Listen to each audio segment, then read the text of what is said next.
కొన్నిసార్లు దేవుడు సన్నిధికి వచ్చి దేవుడు మాట్లాడినే సమయానికల్లా అందరూ ఏమవుతుంటారు? అమ్మా ఏమవుతుంటారు? నిద్రపోతూ ఉంటారు. నిద్ర మొత్తం అనేటువంటి కొన్నిసార్లు వస్తూ ఉంటుంది. అదొకటి ప్రాబ్లం అయితే ఇంకోటి ఏంటంటే ఇక్కడే ఉంటారు కానీ మనసు పలు విధాలుగా ఎక్కడికక్కడ వెళ్తూ ఉంటుంది. ఇక్కడ చెప్పి ఏ ఒక్క మాట కూడా ఏంటంటే పెడి చెవున బెటరు. సారీ, ఎవరు కూడా చెవున బెటరు, ఎవరు కూడా ప్రేమికులరా ఏం చెప్తున్నాడు, ఏం మాట్లాడుతున్నాడు దేవుడు అనేటువంటి ఆలోచన లేకుండా ఏదో వచ్చిన వాళ్ళు వచ్చినట్లుగా వెళ్ళిపోతూ ఉంటారు. మళ్ళా చెప్పే మాట ఏంటంటే ఈరోజు ఏ వాక్యం విన్నామంటే చాలా అద్భుతమైన వాక్యం విన్నా. ఏ వాక్యం విన్నా? అద్భుతమైన వాక్యం విన్నా అని ప్రేమికులరా ఎవరు అడిగితే ఈ మాటలు చెప్తూ ఉంటారు. కానీ నువ్వు ఎంత బాగా నీ జీవితానికి ఆ విన్న వాక్యాన్ని అర్థం చేసుకున్నావు, అన్వయించుకున్నావు అన్న విషయం చెప్పరు. కానీ ఏమంటారు చెప్పాలో అద్భుతమైన వాక్యం విన్నా అంటారు. దానివల్ల ఏం ప్రయోజనం లేదు. అద్భుతంగా వాక్యం విన్నా అని చెప్పి నీ జీవితంలో ఎంత బాగా నువ్వు ఆ మాటలు సరి చేసుకోవటానికి, సరిదిద్దుకోవడానికి, క్రమపరుచుకోవడానికి నువ్వేమాత్రం కూడా ప్రేమికులరా ఆ ప్రక్రియ నువ్వు కూర్చున్నప్పుడు దేవుడి సందులో ఇలాంటి అనుభవాలు కలిగి లేకపోతే యాకోబు ఒక మాట అంటాడు. ఏమంటాడంటే ఒక వ్యక్తి ప్రభుకాడికి వచ్చి జీవితాన్ని సరి చేసుకోకుండా వెళ్ళిపోయేవాడంట. మాట ఉంటుంది, వాక్యాన్ని అద్దంతో పోల్చాడు. అద్దం దగ్గరకు వచ్చి సరి చేసుకోకుండా పోయేవాడితో సమానం అన్నాడంట. వాక్యం కాడికి వచ్చి ఏంటంట అర్థం ఎందుకుందమ్మా చెప్పాలి? అర్థం ఎందుకుంది? మెయిన్ అదే, సరి చేసుకోవడానికి అర్థం ఉంది. టైంపాస్ కోసం కాదు, కాలయాపన కోసం కాదు, మన సరి చేసుకోవడానికి. ఎక్కడ మనం సరి చేసుకోవాలన్నది మనకు తెలియదు కానీ అర్థం మనకి ఏం చేస్తే చక్కగా తెలియజేస్తూ ఉంటుంది. సో అలా చాలామంది వచ్చి నిశ్చేష్టులుగా అట్లా వచ్చి వెళ్ళిపోయేవారు అందరూ కూడా అంటండి వాక్యం విని సరి చేసుకోకుండా పోయేవారితో సమానం. అలాంటి వారి జీవితాల ద్వారా ప్రభుకి మహిమ రాదు. అలాంటి వారిని దేవుడు ప్రేమికుల తన రాజ్య విస్తరణలో వాడుకోడు. తన ఉద్దేశం నెరవేర్చబడు, తన ఆలోచనలు నెరవేర్చబడు. ఎవరైతే దేవుడు వాక్యం చక్కగా మనసు పెట్టి హృదయాన్ని తెరిచి పరిశుద్ధాత్మకు అవకాశం ఇచ్చి వణుకుతూ భయంతో ఏం మాట్లాడతాడా అన్న ఆలోచనతో కూర్చుంటే అలాంటి వారిని దేవుడు దృష్టిస్తాడు, అలాంటి వారిని దేవుడు దీవిస్తాడు, అలాంటి వారిని ఆస్వాదిస్తాడు, అలాంటి వారి ద్వారా బలమైన కార్యాలు వారి కుటుంబాల్లో జరిగిస్తాడు. అలాంటి మనస్తత్వం కలిగి దేవుడు మాటలు మనం అందరం విందుముగాక. రైట్, దేవుడు వాక్య భాగంలోకి వెళ్దాం. యోహాను సువార్త 10వ అధ్యాయం. శ్రద్ధగా దేవుడు మాటలు విందాం. యోహాను సువార్త 10వ అధ్యాయం 24వ వచనం చూడండి. యూదులు ఆయన చుట్టూ పోగై ఎంతకాలము మమ్మను సందేహపెట్టుదు, నీవు క్రీస్తు అయితే మాతో స్పష్టంగా చెప్పుమని. చాలండి, ఈ పరిశుద్ధ వాక్య భాగం దేవుడు దీవించును గాక. శ్రద్ధగా విందాం దేవుడి మాటలు. యూదులు ప్రేమికులారా ఒక సందర్భములో యేసు ప్రభువు వారు చుట్టూ గుమ్ముగూడి చుట్టూ పోగై అడిగిన ఒక ప్రశ్న.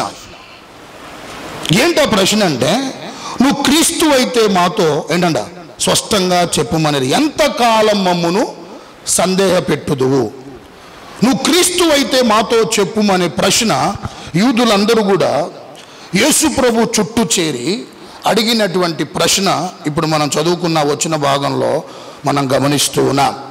వినాలి శ్రద్ధగా. యూదులు అడిగినట్లుగా మిమ్మల్ని అడుగుతూ ఒక ప్రశ్న, మీరు నాకు సమాధానం చెప్పండి.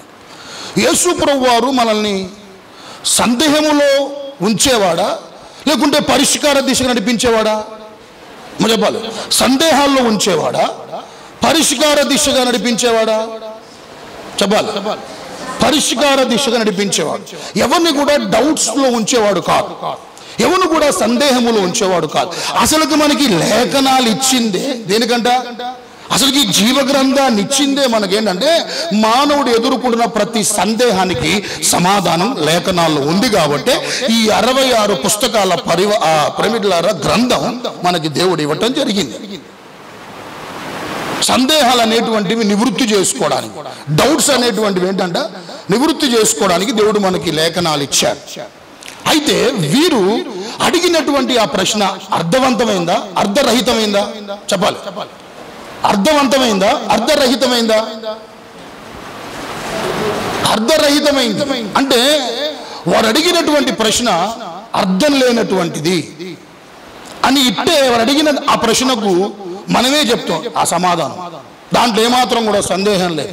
ఎందుకంటే యేసు ప్రభువు వారు మొదటి నుంచి తన పరిచర్య ప్రారంభించేది మొదలుకొని ప్రతిరోజు ఆల్మోస్ట్ ఆల్ ఇగో నేనే క్రీస్తుని అని చెప్పిన సందర్భాలు ఎన్నో ఉన్నాయి. ఉన్నాయా లేవా? ఈ చెప్పిన మాటలు వారు విన్నారా లేదా? ఎవరాలు? యూదులు. ఇంకంతేకాదు, కేవలం స్టేట్మెంట్ ఇవ్వలే, కేవలం మాటలే చెప్పలే, క్రియల్లో కూడా ఈ ప్రూవ్డ్,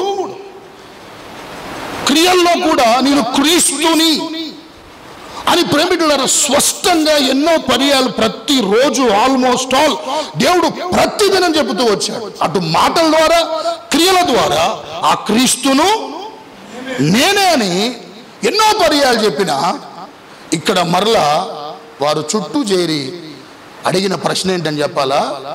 ఎంతకాలం మమ్మల్ని ఏంటంట సందేహ పెట్టుదువు, నీవు క్రీస్తు అయితే మాకు స్పష్టంగా తెలియజేయు. హల్లెలూయా. యేసు ప్రభు జీవితాన్ని మనం క్షుణ్ణంగా పరిశీలన చేద్దాం. పాత నిబంధనలో ఏ భక్తులైతే ఏ ప్రవక్తలైతే ప్రవచించారో ఎవరి గురించి? యేసు ప్రభు గురించి. ఆ ప్రవచనాలు అతనిలో జరిగిపోతూనే ఉన్నాయి. ఎవరిలో? యేసు ప్రభులో జరిగిపోతున్నాయి. కన్య గర్భవతి అయి కుమారుడు అంటుంది. అతనికి ఏంటంట యేసు అని పేరు పెట్టడం జరిగింది అని అంటే అది నెరవేర్చబడింది. ఎవరిలో? క్రీస్తులో నెరవేర్చబడింది. బెత్లెహేములో పుడతాడు అన్న ప్రవచనం కూడా ఆయన నెరవేర్చబడింది. ఇంకా చెప్పాలంటే రాజులు నీ ముఖ కాంతిలో నేను దర్శించుకుంటారంటే జ్ఞానులు వచ్చి ఏం చేశారు? ప్రవచనం నెరవేర్చబడింది. రామాలో దుఃఖం ఉంటుందంటే యేసుప్రభు పుట్టినాక ఫరో ఏం చిన్న బిడ్డలందరూ ఏం చేస్తాడు? అది నెరవేర్చబడింది. ఇవన్నీ జరుగుతూనే ఉన్నాయి, నెరవేర్చబడుతూనే ఉన్నాయి. ఇంకంతేకాదు, యేసుప్రభుడు పరిచర్యలోకి వచ్చినాక భూమి మీద ఆ 3.5 సంవత్సరాల సేవ పరిచర్యలో ఇంకొన్ని ప్రవచనాలు నెరవేర్చబడ్డాయి. ఆయన ఎందుకు వచ్చాడో కూడా చెప్పాడు. ఏంటవి? ఎందుకు వచ్చాడంట? బంధించబడిన వారిని, చెరలో ఉన్న వారిని, ఇదేనంట గుడ్డి వారిని స్వస్థపరిచి హితవత్సరం ప్రకటించడానికి నేను వచ్చాను అన్న ప్రవచనం కూడా నెరవేర్చబడింది. యేసు ప్రభువును కలిగి ఉన్నప్పటికీ కూడా స్పష్టంగా ఎన్నో రుజువులతో ఆధారాలతో ఇక ఇతడు క్రీస్తు ఈయనే అని మరింత స్పష్టంగా యూదులకు ఏం చేయబడ్డా రుజువులతో తెలియచేయబడినప్పటికీ కూడా వారు ఎంతకాలం మమ్మల్ని ఏంటంట సందేహ పెడతావు, నువ్వు క్రీస్తు అయితే మాకు స్పష్టంగా తెలియజేయు. హల్లెలూయా. ఈ ఉదయకాల సమయమందు వీరు అడిగినట్లుగా నువ్వు కూడా చాలాసార్లు నీ దైనందిన జీవితాల్లో ఈ మాట ఎన్నోసార్లు అనుండొచ్చేమో. ఏంటి ఆ మాట చెప్పాలా? వారు అక్కడ ఆ సందర్భాన్ని బట్టి అడిగారేమో, నువ్వు నీ సందర్భాన్ని బట్టి కొన్నిసార్లు దేవుణ్ణి ఇలా నువ్వు ప్రశ్నించుండొచ్చేమో. ఏంటి ఆ ప్రశ్న చెప్పాలా? ఎంతకాలమయ్యా నాకు ఈ సందిగ్ధం, ఎంతకాలమయ్యా నా జీవితంలో ఈ యొక్క కొరత, ఎంతకాలమయ్యా నాకు ఈ శోధనలు, ఎంతకాలం నాకు ఈ ఇబ్బందులు, ఎంతకాలం నాకు ఈ ప్రతికూలతలు, ఎంతకాలం ఈ మానసిక సంఘర్షణ, ఎంతకాలం ఈ మానసిక వేదన అని నీ జీవితంలో కూడా ఎన్నో పర్యాయాలు ప్రభు దగ్గరకు వచ్చి ఇలా నీ మనసులో అనుకున్న సందర్భాలు చాలా ఉన్నాయి లేవా? ఏం తెలిసినప్పటికీ నీకేం తెలిసినప్పటికీ నీకు వచ్చిన ఆలోచన ఏంటి?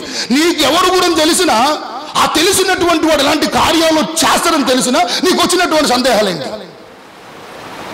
నాకేంటయ్యా ఈ బాధలు, ఎంతకాలం ఈ శోధనలు, ఎంతకాలం ఈ ఇబ్బందులు, ఎంతకాలం ఈ నిట్టూర్పులు, ఎంతకాలం ఈ ప్రతిఘటనలు, ఎంతకాలం ఈ అప్పులు, ఎంతకాలం నాకు ఈ పరిస్థితులని నీ జీవితంలో ప్రేమికులారా ఎన్నో సందర్భాల్లో ఆ యూదులు అడిగినట్లుగా తెలిసి నువ్వు కూడా దేవుడు ఎవరో తెలిసి కూడా నువ్వు ప్రభుని ఏంటంట అడిగిన దాఖలాలు నీ జీవితంలో చాలా ఉన్నాయి. లేవంటానికి దాంట్లో ఏంటంట సందేహం లేదు. హల్లెలూయా. కొన్నిసార్లు వ్యక్తిగతంగా చాలామంది విశ్వాసులతో మాట్లాడుతూ ఉంటా, బయటికి చెప్పకపోయిన వారు మనసులో ఉన్న బాధని చెప్పాలా. కొంతమంది నిలబడికి సాక్ష్యం చెప్తారు. ఇక నిలబడి సాక్ష్యం చెప్తారు. ఏమని చెప్పాలా?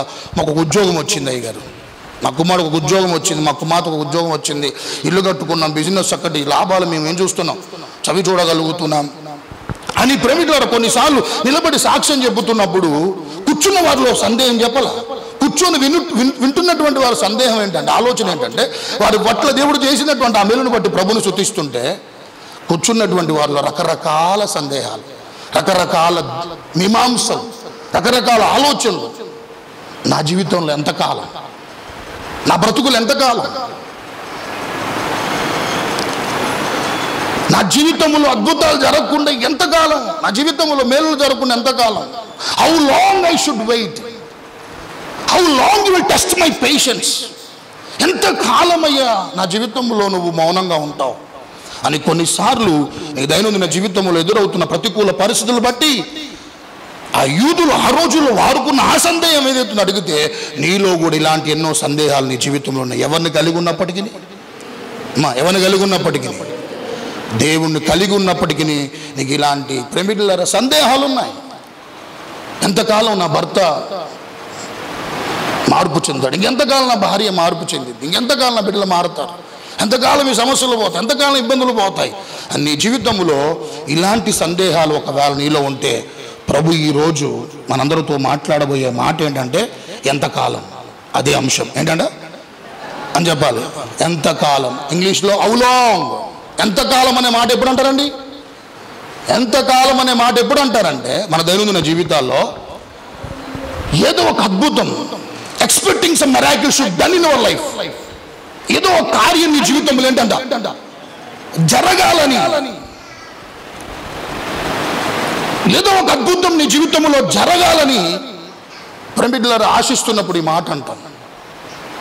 సో ప్రభు కూడా మన ఈ ప్రశ్న అడిగేదానికంటే ముందు ఎవరిని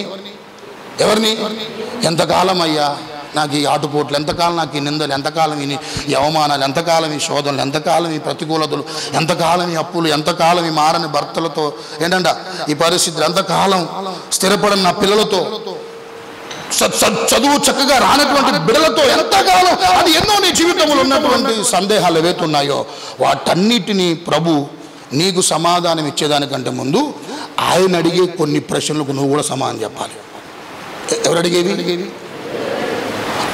అవి అడిగినప్పుడు నీ దగ్గర సమాధానం ఉంటే ఖచ్చితంగా నువ్వు అడిగే నీ సమాధానానికి ప్రభు ఖచ్చితంగా ఏం చెప్పాలా? నువ్వు అడిగే సందేహం లేకుండా నీకున్న డౌట్ ఏదైతే ఉండదో దానికి నా దేవుడు సమాధానం ఇస్తాడు. స్తోత్రాలు చెప్పండి ఒకసారి. దుఃఖం నాట్యముగా మార్చబడింది సహోదరి, వ్యర్థమైన ప్రేమించనయ్యా, ఈ లోకములో ప్రేమించనయ్యా. నాలో అవిశ్వాసం ఉండదు నాయన, ఎంతకాలం నాలో ఇది పెట్టుకొని పైగా అది ఏమాత్రం కూడా మా ప్రభావం సరైన ఆలోచన. చేతులెత్తిన బిడ్డలందరినీ నా ప్రభు బలపరుచునుగాక, నా దేవుడు ఓదార్చునుగాక, నా దేవుడు ఆదరించునుగాక. సమస్యలన్నిటికీ ప్రతికూలమైన పరిస్థితులకి దేవుడు ప్రభువా నిన్ను అనొద్దయ్యా, నిన్ను అంటానికి కూడా మాకు అర్హత లేదయ్యా, యోగ్యత లేదయ్యా.